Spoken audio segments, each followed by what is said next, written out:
ವೀಕ್ಷಕರೆಲ್ಲರಿಗೂ ಭವಿಷ್ಯವಾಣಿ ವಿಶೇಷ ಕಾರ್ಯಕ್ರಮಕ್ಕೆ ಸ್ವಾಗತ. ಸ್ನೇಹಿತರೆ, ಮಕರ ರಾಶಿಯವರ ವರ್ಷ 2024 ಆಗಸ್ಟ್ ಮಾಸದ ಫಲಾಫಲಗಳೇನು ಎಂಬುದನ್ನು ತಿಳಿದುಕೊಳ್ಳೋಣ. ಮಕರ ರಾಶಿಯವರ ಫಲಾಫಲಗಳೇನು? ಗ್ರಹಗತಿಗಳು ಹೇಗಿರಲಿವೆ? ಕೌಟುಂಬಿಕ, ಸಾಮಾಜಿಕ ಜೀವನ ಹಾಗೂ ವ್ಯಾಪಾರ ವಹಿವಾಟು ಹೇಗೆ ನಡೆಯಲಿದೆ? ಅಲ್ಲದೆ ಯಾವೆಲ್ಲ ಸಮಸ್ಯೆಗಳು ನಿಮ್ಮನ್ನು ಈ ಮಾಸದಲ್ಲಿ ಕಾಡಲಿವೆ, ಅವುಗಳಿಗೆ ಪರಿಹಾರಗಳೇನು ಎಂಬುದನ್ನು ತಿಳಿಯಲು ಈ ವಿಡಿಯೋವನ್ನು ಸಂಪೂರ್ಣವಾಗಿ ವೀಕ್ಷಿಸಿ. ವಿಡಿಯೋ ಪ್ರಾರಂಭಿಸೋದಕ್ಕೂ ಮುನ್ನ ನೀವಿನ್ನೂ ನಮ್ಮ ಚಾನೆಲ್ ಸಬ್ಸ್ಕ್ರೈಬ್ ಮಾಡದೇ ಇದ್ದರೆ ಕೂಡಲೇ ನಮ್ಮ ಚಾನೆಲ್ ಸಬ್ಸ್ಕ್ರೈಬ್ ಮಾಡಿ. ಹೆಚ್ಚಿನ ವಿಡಿಯೋ ಅಪ್ಡೇಟ್ಗಾಗಿ ಪಕ್ಕದ ಬೆಲ್ ಐಕಾನ್ ಬಟನ್ ಕ್ಲಿಕ್ ಮಾಡಿ. ಸ್ನೇಹಿತರೆ, ಈಗ ನಿಮಗೆ ಎಲ್ಲ ವಿಧದಲ್ಲೂ ಅನುಕೂಲಕರ ಸಮಯ. ಇಷ್ಟು ದಿನ ಸಾಡೆಸಾತಿ ಶನಿಯಿಂದ ಕಷ್ಟಪಟ್ಟಿರುವ ನಿಮಗೆ ಈಗ ಶನಿಕಾಟದಿಂದ ಬಿಡುಗಡೆಯಾಗುವ ಸಮಯ. ಹಾಗಾಗಿ ನೀವು ಸಾಡೆಸಾತಿ ಸಮಯದಲ್ಲಿ ಏನು ಕಳೆದುಕೊಂಡಿದ್ದರೂ ಅದನ್ನು 90% ಮರಳಿ ಪಡೆಯುವ ಸಮಯ. ಗ್ರಹಗತಿಗಳು ಈಗ ನಿಮ್ಮ ಪರವಾಗಿ ಇದೆ. 5ನೇ ಮನೆಯಲ್ಲಿ ಗುರು ನಿಮಗೆ ಅನೇಕ ಒಳ್ಳೆಯ ಅವಕಾಶಗಳು ಬರಲು ಕಾರಣವಾಗುತ್ತಾನೆ. ಹಣದ ಹರಿವನ್ನು ಉತ್ತಮಪಡಿಸುತ್ತಾನೆ. ಜೀವನಕ್ಕೆ ಬೇಕಾದ ದ್ರವ್ಯವನ್ನು ಒದಗಿಸಿ ಕೊಡುವಲ್ಲಿ ಸಹಕಾರ ತೋರುತ್ತಾನೆ. 3ನೇ ಮನೆಯಲ್ಲಿರುವ ರಾಹು ಸಹ ನಿಮಗೆ ಹಣದ ಬಲವನ್ನು ವೃದ್ಧಿ ಮಾಡುತ್ತಾನೆ.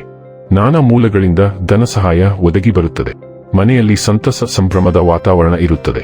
ಶುಭ ಕಾರ್ಯ ನಡೆಯುವ ಸೂಚನೆಗಳು ಗೋಚರಿಸುತ್ತದೆ. ಹೊಸ ಉದ್ಯೋಗದಲ್ಲಿ ಬಡ್ತಿ ಮೊದಲಾದ ಸದವಕಾಶಗಳು ಈಗ ನಿಮ್ಮ ಗಮನಕ್ಕೆ ಬರುತ್ತದೆ. ಅವಿವಾಹಿತರಿಗೆ ವಿವಾಹ ಯೋಗ ಇದೆ. ಮಕರ ರಾಶಿಯವರಿಗೆ ಈ ತಿಂಗಳ ಕೆಲವು ಅವಧಿಗಳು ಅನುಕೂಲಕರವಾಗಿರುತ್ತದೆ ಮತ್ತು ವಿವಿಧ ಸಂದರ್ಭಗಳಲ್ಲಿ ಜಾಗರೂಕರಾಗಿರಬೇಕು. ರಾಶಿಚಕ್ರದ ಅಧಿಪತಿಯು 2ನೇ ಮನೆಯಲ್ಲಿ ಮತ್ತು ಹಿಮ್ಮುಖ ಸ್ಥಿತಿಯಲ್ಲಿರುವುದರಿಂದ ನಿಮ್ಮ ಆರೋಗ್ಯವನ್ನು ಚೆನ್ನಾಗಿ ನೋಡಿಕೊಳ್ಳಿ ಮತ್ತು ಅದರ ಬಗ್ಗೆ ಸರಿಯಾದ ಗಮನ ಕೊಡಿ. ಶುಕ್ರವು 8ನೇ ಮನೆಯಲ್ಲಿ ಸ್ಥಾನ ಪಡೆಯುವ ಮೂಲಕ ನಿಮ್ಮ ಆರೋಗ್ಯವನ್ನು ಹಾಳು ಮಾಡುತ್ತದೆ. ಆದ್ದರಿಂದ ಅದರ ಬಗ್ಗೆ ಜಾಗರೂಕರಾಗಿರಬೇಕು. ವಿದ್ಯಾರ್ಥಿಗಳಿಗೆ ಸಮಯವು ತುಂಬಾ ಅನುಕೂಲಕರವಾಗಿರುತ್ತದೆ.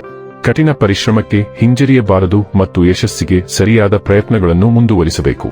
ಪ್ರೀತಿಯ ಸಂಬಂಧಗಳಿಗೆ ಈ ತಿಂಗಳು ಮಧ್ಯಮ ಮಟ್ಟದಲ್ಲಿರುತ್ತದೆ. ನೀವು ಸರಿಯಾದ ತಿಳುವಳಿಕೆಯನ್ನು ಹೊಂದಿರುತ್ತೀರಿ, ಆದರೆ ಕೆಲವು ಸಂದರ್ಭಗಳಲ್ಲಿ ಕೋಪವು ಸಂಬಂಧಗಳಿಗೆ ಹಾನಿಕಾರಕವಾಗಿರುತ್ತದೆ. ಆದ್ದರಿಂದ ಎಚ್ಚರಿಕೆಯಿಂದ ಮಾತನಾಡಿ ಮತ್ತು ಪರಸ್ಪರ ನಡುವೆ ಪ್ರೀತಿಯ ಪದಗಳ ಹರಿವನ್ನು ಇರಿಸಿ. ಇದು ಸಂಬಂಧವನ್ನು ಸ್ಥಿರವಾಗಿರಿಸುತ್ತದೆ ಮತ್ತು ವಿವಾಹಿತ ದಂಪತಿಗಳಿಗೆ ತಿಂಗಳು ಮಧ್ಯಮವಾಗಿರುತ್ತದೆ. ತಿಂಗಳ ಮೊದಲಾರ್ಧವು ದುರ್ಬಲವಾಗಿರುತ್ತದೆ ಮತ್ತು ಆದ್ದರಿಂದ ಅದರ ಬಗ್ಗೆ ಜಾಗರೂಕರಾಗಿರಿ. ಸೂರ್ಯನು ತಿಂಗಳ ಮೊದಲಾರ್ಧದಲ್ಲಿ 7ನೇ ಮನೆಯಲ್ಲಿರುವುದರಿಂದ ಯಾವುದೇ ರೀತಿಯ ವಿವಾದಗಳು ಹೆಚ್ಚಾಗುವುದಿಲ್ಲ. ಅಹಂಕಾರದ ಘರ್ಷಣೆಯನ್ನು ತಪ್ಪಿಸಲು ಪ್ರಯತ್ನಿಸಿ ಮತ್ತು ತಿಂಗಳ ಉತ್ತರಾರ್ಧವು ಸ್ಥಳೀಯರಿಗೆ ಅನುಕೂಲಕರವಾಗಿರುತ್ತದೆ. ಉದ್ಯೋಗದ ಪ್ರೊಫೈಲ್ನಲ್ಲಿ ಏರಿಳಿತಗಳು ಕಂಡುಬರುತ್ತವೆ ಮತ್ತು ಇದು ತಿಂಗಳ ಕೊನೆಯ ವಾರದಲ್ಲಿ ಸುಧಾರಿಸುತ್ತದೆ ಮತ್ತು ಪರಿಸ್ಥಿತಿಗಳಲ್ಲಿ ಸುಧಾರಣೆ ಇರುತ್ತದೆ. ತಿಂಗಳ ಉತ್ತರಾರ್ಧದಲ್ಲಿ ಉದ್ಯೋಗದಲ್ಲಿ ಬದಲಾವಣೆಯ ಸಾಧ್ಯತೆಗಳಿವೆ. ವ್ಯಾಪಾರ ಜಗತ್ತಿನಲ್ಲಿ ಜನರು ಸರ್ಕಾರಿ ವಲಯದಿಂದ ಪ್ರಯೋಜನ ಪಡೆಯಬಹುದು ಮತ್ತು ಸರ್ಕಾರಿ ವಲಯದೊಂದಿಗೆ ಸ್ಥಳೀಯರ ಸಹವಾಸವು ವ್ಯವಹಾರದ ಯಶಸ್ಸಿಗೆ ಕಾರಣವಾಗಬಹುದು. ಅಭಿಪ್ರಾಯದಲ್ಲಿ ಮೊಂಡುತನವನ್ನು ತಪ್ಪಿಸಿ ಮತ್ತು ಕುಟುಂಬ ಜೀವನದಲ್ಲಿ ಸಂತೋಷ ಮತ್ತು ಶಾಂತಿಯ ಅವಕಾಶಗಳಿವೆ. ಉತ್ತಮ ಆರ್ಥಿಕ ಯಶಸ್ಸಿನ ಸಾಧ್ಯತೆ ಇದೆ, ಆದರೆ ಖರ್ಚುಗಳ ಸಾಧ್ಯತೆಗಳಿವೆ. ಆದರೆ ಉತ್ತಮ ಆರ್ಥಿಕ ಆದಾಯವು ನಿಮ್ಮನ್ನು ಚಿಂತೆಗಳಿಂದ ದೂರವಿಡುತ್ತದೆ ಮತ್ತು ಕೆಲಸವು ಸುಗಮವಾಗಿ ನಡೆಯುತ್ತದೆ. ಅಕ್ವೇರಿಯಸ್ ಸ್ಥಳೀಯರು ಮಾನಸಿಕ ಶಾಂತಿಯ ವಿಷಯದಲ್ಲಿ ತುಲನಾತ್ಮಕವಾಗಿ ಉತ್ತಮ ಅವಧಿಯನ್ನು ಅನುಭವಿಸುತ್ತಾರೆ. ಆಗಸ್ಟ್ ತಿಂಗಳಿನಲ್ಲಿ ಕೋಪ ಮತ್ತು ಆತಂಕ ಕಡಿಮೆಯಾಗುತ್ತದೆ. ಸ್ಥಳೀಯರ ವೈಯಕ್ತಿಕ ಜೀವನದಲ್ಲಿ ಉದ್ವಿಗ್ನತೆ ಕಡಿಮೆಯಾಗಬಹುದು. ಸ್ಥಳೀಯರು ಪ್ರಾಥಮಿಕವಾಗಿ ಸಂಬಂಧಗಳ ಮೇಲೆ ಕೇಂದ್ರೀಕರಿಸಬಹುದು ಮತ್ತು ಜೀವನದಲ್ಲಿ ಹೊಸ ಸಂಪರ್ಕಗಳನ್ನು ನಿರ್ಮಿಸಬಹುದು. ವೈಯಕ್ತಿಕ ಜೀವನವು ಉತ್ತಮ ಅವಧಿಯ ಮೂಲಕ ಹೋಗುತ್ತದೆ, ಒತ್ತಡದಿಂದ ಪರಿಹಾರವನ್ನು ನೀಡುತ್ತದೆ. ಸ್ಥಳೀಯರು ಕುಟುಂಬ ಜೀವನದಲ್ಲಿ ಸಣ್ಣ ಸಮಸ್ಯೆಗಳನ್ನು ಎದುರಿಸಬಹುದು. ಈ ತಿಂಗಳಲ್ಲಿ ಸ್ಥಳೀಯರು ಶತ್ರುಗಳ ಮೇಲೆ ಮೇಲುಗೈ ಸಾಧಿಸಬಹುದು. ಅದೃಷ್ಟವು ಪಾಲುದಾರ ಮತ್ತು ಸ್ನೇಹಿತರಿಂದ ಲಾಭಗಳ ಮೂಲಕ ಸ್ಥಳೀಯರಿಗೆ ಅನುಕೂಲವಾಗಬಹುದು. ಸ್ಥಳೀಯರ ನಿದ್ರೆಯು ಅಸಮರ್ಪಕವಾಗಿ ಮುಂದುವರಿಯುತ್ತದೆ. ಅದೇನೇ ಇದ್ದರೂ ಸ್ಥಳೀಯರಲ್ಲಿ ಆತ್ಮವಿಶ್ವಾಸ ಹೆಚ್ಚಾಗುತ್ತದೆ.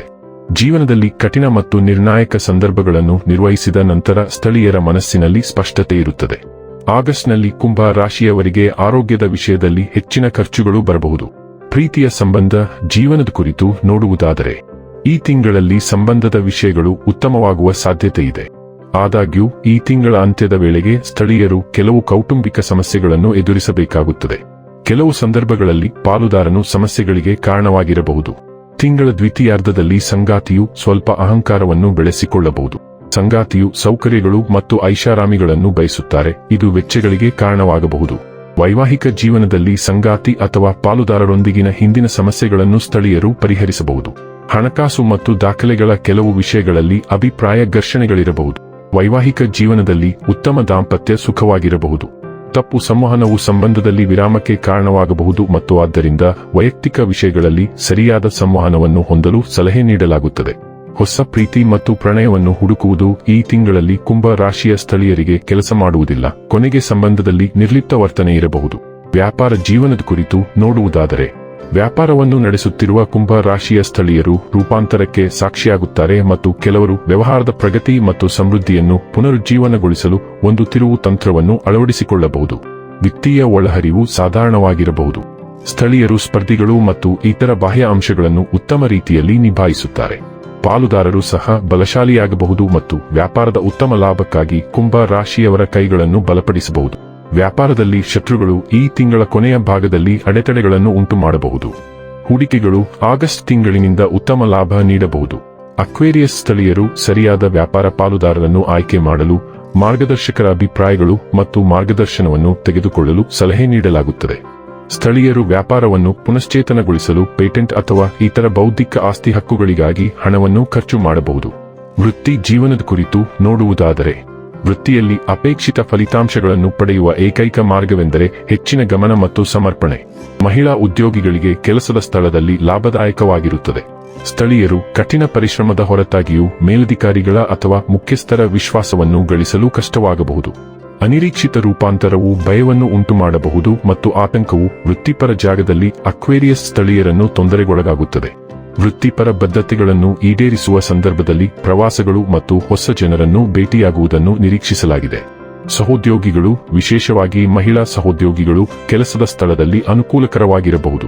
ಹೊಸ ಕೆಲಸವನ್ನು ಪಡೆಯುವುದು ಅಥವಾ ಪಾತ್ರವನ್ನು ಬದಲಾಯಿಸುವುದು ಸುಲಭವಲ್ಲ. ಸ್ಥಳೀಯರು ಪ್ರಸ್ತುತ ಮಾಡುತ್ತಿರುವುದನ್ನು ಹೆಚ್ಚು ನಿರೀಕ್ಷೆಯಿಲ್ಲದೆ ಮಾಡುವುದು ಸೂಕ್ತ. ಈ ತಿಂಗಳ ದ್ವಿತೀಯಾರ್ಧದಲ್ಲಿ ಮೇಲಧಿಕಾರಿಗಳು ಮತ್ತು ಮೇಲಧಿಕಾರಿಗಳು ಅನುಕೂಲಕರವಾಗಿರಬಹುದು.